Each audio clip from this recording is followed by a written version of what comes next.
A paz do Senhor a você que acompanha a programação da Rede Brasil de Comunicação. Sejam muito bem-vindos ao programa Teologia Viva. No episódio de hoje, falaremos sobre a importância da doutrina da criação.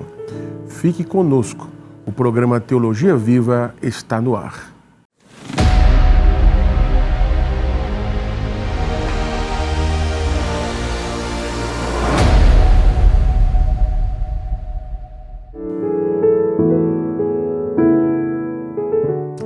Olá, meus amados irmãos, sejam muito bem-vindos a mais um episódio do programa Teologia Viva. Como já falamos, nós hoje abordaremos sobre a importância da doutrina da criação. Para tanto, usaremos o texto que se encontra no livro do profeta Isaías, capítulo 45, e o versículo 8, que diz: Porque assim diz o Senhor, que criou os céus, o Deus que formou a terra, que a fez e a estabeleceu, não a criando para ser um caos, mas para ser habitada. Eu sou o Senhor e não há outro. A Bíblia nos mostra de maneira especial Deus como o Criador e não apenas em Gênesis capítulo 1, que sua atividade criativa é vista, mas em todos os momentos da história do homem e do universo. Estudar a doutrina da criação em sua plenitude bíblica nos leva a um grau de entendimento muito mais atraente da criação. Os relatos bíblicos estão inseridos no contexto da história da humanidade. Esse fato corrobora com a autenticidade desses relatos. Não obstante, por meio de escavações arqueológicas, encontramos evidências que estão ligadas às grandes catástrofes que o planeta já passou. Ao consultarmos as bibliotecas e seus registros históricos, constatamos as evidências de grandes eventos e realizações que ocorreram entre os povos e civilizações antigas, tudo agrupado e organizado em uma linha do tempo. Assim, notamos que esses relatos são narrações oriundas da percepção e interpretação dadas a essas descobertas, por pessoas que seguramente nunca estiveram presentes quando tais eventos aconteceram e, se estivessem, escreveriam sob seu ponto de vista. O uso apologético dos primeiros capítulos de Gênesis, embora de grande valor, não está de acordo com o propósito do autor para a escrita. Gênesis foi escrito para o povo de Deus, não para os incrédulos. Homens que se recusam a acreditar no criacionismo não fazem por falta de fatos ou provas, conforme Romanos capítulo 1, versículo 18, ou devido ao seu maior conhecimento, conforme Salmos, de número 14, versículo 1. Mas devido à falta de fé, conforme Hebreus capítulo 11, versículo 3.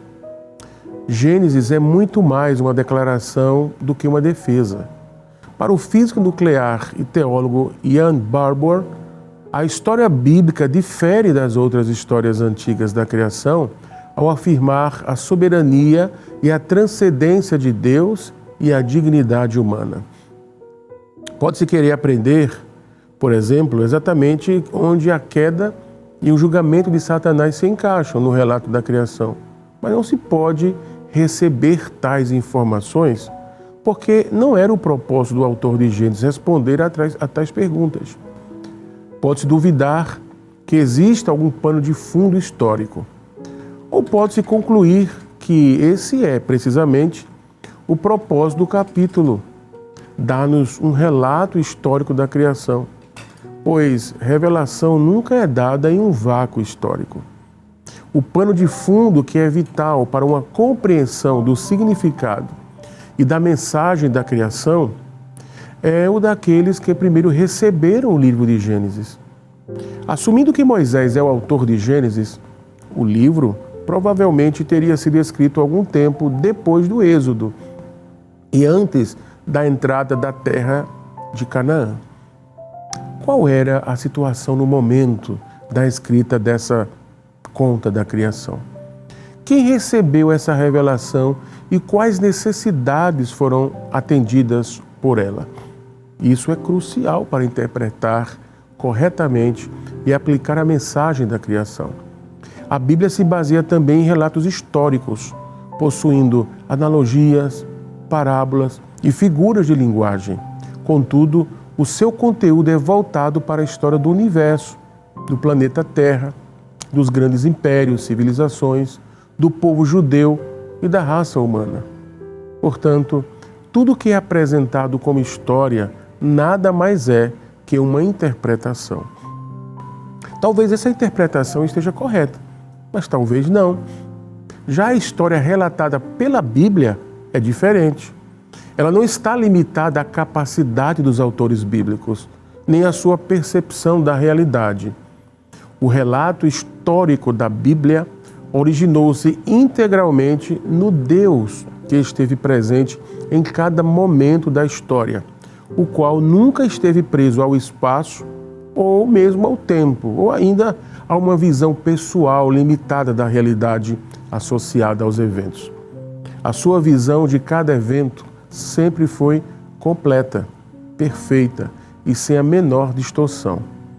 Nesse aspecto, a Bíblia é a única, sendo totalmente diferente de todos os demais livros históricos. Não é exagero observar que alguns relatos históricos registrados pelos autores sagrados podem ser alvos de questionamentos por parte da comunidade científica e outras adversas à veracidade dos fatos relatados pela Bíblia, tanto no contexto passado como futuro. No caso de relatos proféticos, a época na qual foram escritos. No entanto, muitos desses relatos futuros à época já se cumpriram, dando provas a favor da autenticidade histórica da palavra de Deus.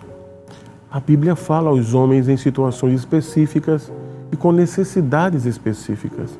Não podemos interpretar as Escrituras corretamente ou aplicá-las a nós mesmos, até que tenhamos respondido à pergunta: o que essa passagem significou para aqueles aos quais foi originalmente dada?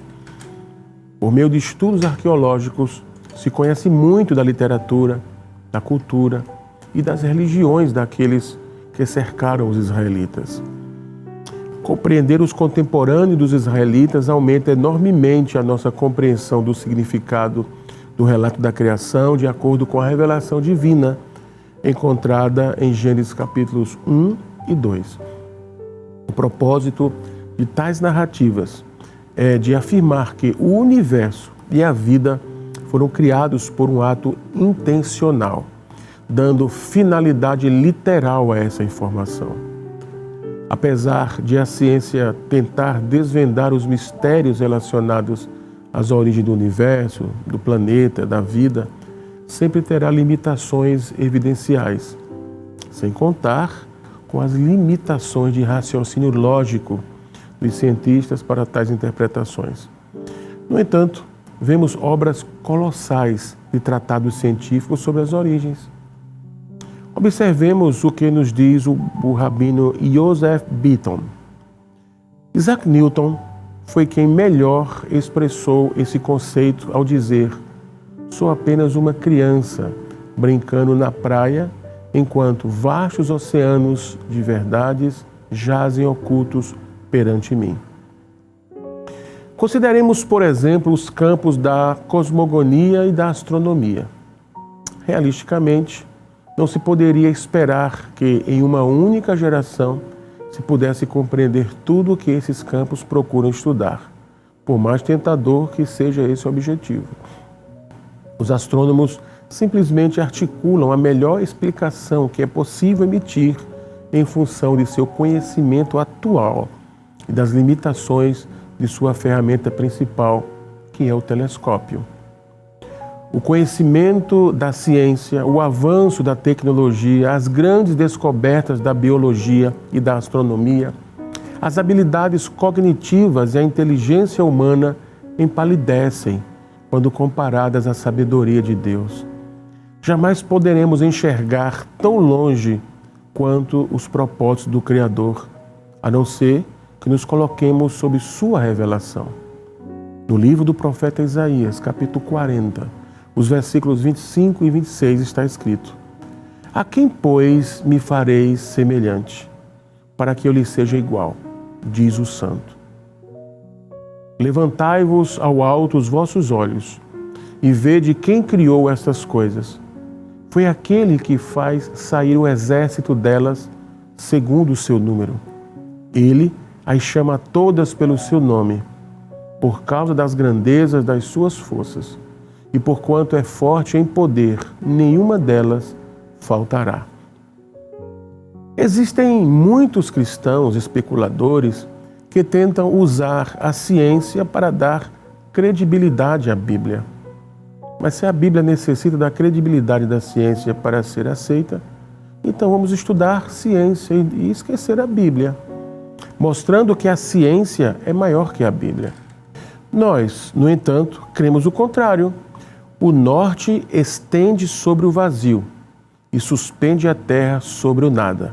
Está escrito em Jó, no capítulo 26 e o versículo 7. Nesse momento, gostaria de chamar sua atenção para um dos temas principais de todos esses episódios, que é a doutrina da criação e sua importância para uma cosmovisão cristã. Cremos que a maioria de nós está familiarizada com a ideia de cosmovisão.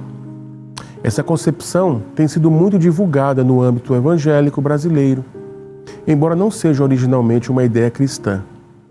A representação de cosmovisão nasceu na filosofia durante o século XVIII, especificamente na filosofia alemã. Ela nos ensina a respeito da maneira como nós funcionamos no mundo e o nosso desafio de conhecê-lo. A primeira expressão que esse conceito de cosmovisão nos ensina é que nos relacionamos com o mundo na qualidade de intérpretes. Não apenas experimentamos o mundo, mas também o interpretamos. Essa é uma das primeiras grandes ênfases do conceito de cosmovisão. Ele nasceu para nos dizer que somos intérpretes do mundo no qual vivemos. A segunda grande ênfase desse conceito é que, nesse desafio de interpretar o mundo, funcionamos a partir de um conjunto de pressupostos fundamentais, ou a partir de um conjunto de crenças a respeito de questões básicas sobre a vida. Ou seja, somos intérpretes do mundo, e isso é condicionado por um conjunto de compromissos, de crenças que sustentamos a respeito de questões básicas sobre a vida. Nesse ínterim, o conceito de cosmovisão, embora nascido na filosofia, foi incorporado à teologia muito rapidamente, por meio do trabalho de dois grandes teólogos, o apologeta escocês James Orr e o estadista e teólogo holandês Abraham Kuyper. Esses estudiosos foram os responsáveis, de alguma forma, por trazerem para o contexto da teologia essa ideia de cosmovisão. Acerca disso, talvez as perguntas levantadas sejam: por que eles fizeram isso? Ou, e será que eles introduziriam o conceito de cosmovisão na teologia só porque queriam aproveitar a última onda acadêmica do momento? Tanto esses quanto outros pensadores se apropriaram desse conceito, porque entenderam que era, de alguma forma, útil para os cristãos contemporâneos no seu desafio de enfrentar os dilemas culturais do seu tempo, e desde então ocorreram várias tentativas de articular a cosmovisão cristã, ou seja, de dizer quais seriam aqueles conceitos básicos, aquelas crenças básicas com as quais todo cristão deveria estar comprometido para interpretar o mundo de maneira adequada. Várias tentativas têm sido feitas ao longo desses anos, de maneira muito diversas, mas elas têm algo em comum. Todas as tentativas de articular a cosmovisão cristã afirmam a importância da doutrina da criação, ou seja, sustentam que a verdade de que o mundo foi criado por Deus, tal qual descrito em Gênesis nos capítulos 1 e 2, tem um impacto significativo na maneira como um cristão entende o mundo, como entende a vida e o seu relacionamento com a realidade. Vejamos o que Francis Schaeffer afirma. O cristianismo não começa com a ordem aceite a Cristo como seu Salvador. Ele começa com no princípio criou Deus os céus e a terra. E somente a partir deste ponto estamos prontos para explicar a causa original de toda a perdição e a resposta para ela na morte de Cristo. Essa afirmação é fabulosa. Na tentativa de articular o Evangelho, de definir o que é o Evangelho e o que é a mensagem cristã. Muitas vezes cometemos um erro de imaginar que o Evangelho começa na cruz. Na verdade, na cruz, o pecado precisa ser entendido à luz do relato da criação. Porque a Bíblia começa com a afirmação de que o mundo e a realidade na qual vivemos é criação de Deus. Partindo dessa constatação, queremos propor aqui nesse tópico uma reflexão sobre a importância do relato da criação para a nossa cosmovisão cristã. Começaremos com duas perguntas básicas. Com que frequência o relato bíblico da criação tem sido nosso objeto de reflexão? Você já se parou para pensar sobre isso? A frequência com que nós abordamos esse assunto não é tão alta, ou seja, nossa aproximação de Gênesis 1 e 2 não é frequente em nossos círculos de debates ou de ensino. Isso tem se refletido ao longo da vida cristã. E não nos referimos a algum estudo isolado, em alguma lição de escola dominical ou algum estudo esporádico relacionado a esse tema. Talvez essa baixa frequência seja um indicador da falta de consciência acerca da importância que esse tema tem para nós. A segunda pergunta é: quando o relato da criação é um objeto de reflexão, qual tem sido nossa preocupação pessoal em não apresentarmos uma apologética reducionista? Geralmente tendemos a ler Gênesis 1 e 2 sempre no contexto da polêmica entre criacionismo e evolucionismo. Como se Moisés tivesse escrito o texto de Gênesis há 150 anos para rivalizar com as teorias de Charles Darwin em seu livro A Origem das Espécies. É obviamente um anacronismo histórico, porque enquanto a teoria da evolução tem 150 anos de existência aproximadamente, o relato bíblico da criação tem mais ou menos 3.400 anos. E muitas vezes, quando nos deparamos diante de Gênesis 1, aproximamos-nos como se fossem embates diretos e muitas vezes o que só nos atrai na abordagem é matar nossa curiosidade científica a respeito de algumas coisas. Por exemplo, quantos anos tem a Terra? Não é isso que às vezes perguntamos? A Terra é jovem ou velha? Ela tem alguns milhares de anos ou milhões e bilhões de anos? Os dias da criação são literais, dias de 24 horas, ou são eras? Eles são dias sequenciais ou, na verdade, pode haver um espaço entre um dia e outro dia? Embora eles sejam literais, talvez a mais importante das curiosidades que às vezes queremos sanar com o texto é se a serpente passou a rastejar depois da queda? Como afinal ela se locomovia antes do pecado? Será que ela voava? Tinha patas? Ela perdeu depois da queda? Claro que isso é uma ironia, mas é fato que muitas vezes nos aproximamos da passagem com uma abordagem apologética reducionista, apenas com o interesse de matar algumas curiosidades científicas. Não estamos desprezando ou ignorando o valor da apologética científica, pois sempre transitaremos no ambiente acadêmico e devemos respeitar o seu valor e o seu lugar. Mas também somos muito conscientes dos prejuízos causados pelo materialismo darwinista e, portanto, estamos muito conscientes da necessidade que temos de enfrentá-lo de maneira muito corajosa. Da mesma forma, não estamos ignorando o valor de investigar as coisas com o objetivo de matar a nossa curiosidade sobre o mundo criado por Deus, pois isso também tem o seu valor. Em Provérbios capítulo 25, versículo 2 diz: A glória de Deus está nas coisas encobertas, mas a honra dos reis está em descobri-las. Ou seja, do mesmo modo que um pai se deleita nas pequenas descobertas de um filho, Deus se alegra quando nós, seus filhos, descobrimos verdades a respeito das coisas que Ele criou. Portanto, matar a nossa curiosidade a respeito do mundo criado por Deus também tem o seu lugar. Contudo, frequentemente, reduzimos a abordagem da criação a essas duas questões.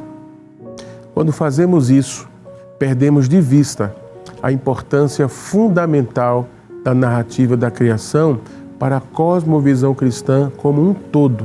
Isto é, deixamos de perceber como a afirmação de que Deus criou o universo no qual vivemos é fundamental em termos de impacto na maneira como interpretamos a realidade ao nosso redor e reagirmos ao mundo no qual estamos. O propósito do texto de Gênesis já citado não é oferecer uma teoria científica sobre as origens, mas estabelecer fundamentos, ou seja, fincar as estacas fundamentais da nossa maneira de enxergar a realidade, que são determinantes, inclusive para a maneira como fazemos ciência. Então, esse é o objetivo de Gênesis 1 e 2. E talvez também seja útil para afirmar isso na nossa mente e nos lembrar do contexto histórico quando esse texto foi escrito. Lembremos-nos que os hebreus ficaram cerca de 400 anos como escravos no Egito. E durante todo esse tempo, o povo havia sido submetido a cosmogonias pagãs, ou seja, tentativas equivocadas de explicar as origens, a natureza e a finalidade do cosmos. Dentre as cosmogonias mais importantes daquele período estavam as egípcias e babilônicas. O resultado disso é que, por ocasião da libertação do cativeiro egípcio, o povo teria um entendimento comprometido acerca das verdades fundamentais, que seriam importantes, dentre outras, para que se estabelecesse como uma nação. Esse foi o desejo de Deus, tirar o povo do Egito e levá-lo para a terra prometida, a fim de que fosse uma nação de serviço ao Senhor. Mas para que isso acontecesse, seria necessário que tivesse uma compreensão adequada a respeito da sua origem. Porque aquilo que sabemos a respeito da nossa origem determina tudo aquilo que fazemos. O povo que saíra do cativeiro egípcio naquela ocasião, devido à sua formação nas cosmogonias egípcias e babilônicas, afirmava a existência de diversos deuses e um universo, em geral, comprometido como resultado da ação dessa multiplicidade de deuses. Como já vimos em tópicos anteriores, em todas as cosmogonias antigas, nunca é um só Deus que cria o mundo. Na verdade, tudo se origina sempre da tensão entre esses diferentes deuses, ou seja, de um conflito entre eles. Dois deuses começam a brigar e então, como resultado do seu conflito, o mundo se origina. No caso da cosmogonia babilônica, os dois deuses que brigam são Marduk e Tiamat, dois deuses relacionados, um às águas e o outro à terra, que dão origem ao universo por meio de um conflito. Nessa mesma cosmogonia, os homens são criados com o objetivo de dar descanso a um grupo de deuses, de segunda categoria, chamado de deuses caídos, para os quais havia sobrado a tarefa de construir uma cidade que era a cidade de Babilônia. Afinal, construir uma cidade é um trabalho pesado demais para um grupo de deuses. É então que eles resolvem terceirizar essa tarefa de construir a cidade e para isso criam os homens, para fazer um trabalho indigno que os deuses não queriam fazer. Agora pensamos juntos, que tipo de sociedade tenderia a surgir de uma cosmovisão que naturaliza o conflito, a ponto de dizer que o mundo surge de um conflito entre duas pessoas? Que tipo de sociedade não sairia daí? Ou que tipo de visão sobre a dignidade humana pode existir, na ideia de que somos seres criados para fazer o trabalho desprezível que alguns deuses não queriam fazer. Não tem como resultar nada bom. Uma sociedade que vai se estabelecer sobre as estruturas fundamentais de que o conflito gera o mundo, no qual o homem é um ser criado para realizar uma tarefa indigna que os deuses não queriam realizar. Essa sociedade não tem como funcionar de maneira adequada. Foi aí então que Moisés escreve o relato da criação, com um objetivo principal: corrigir as crenças fundamentais do povo hebreu, que está saindo do Egito, depois de um longo tempo de exposição a tais cosmogonias pagãs, para dar a esse povo condições de enxergar a realidade de uma maneira adequada e permitir que o povo organizasse enquanto uma sociedade e uma nação que servisse ao Senhor. Precisamos entender e assumir isso para, então, nos aproximarmos dessa narrativa com as perguntas corretas sobre as quais são as verdades fundamentais a respeito do mundo, sobre Deus e sobre nós mesmos, as quais podemos aprender em Gênesis capítulos 1 e 2. A segunda pergunta fundamental é sobre como devemos nos aproximar do texto e quais implicações tem o ensino de que vivemos no mundo criado por Deus para a maneira como nós enxergamos o mundo e a vida.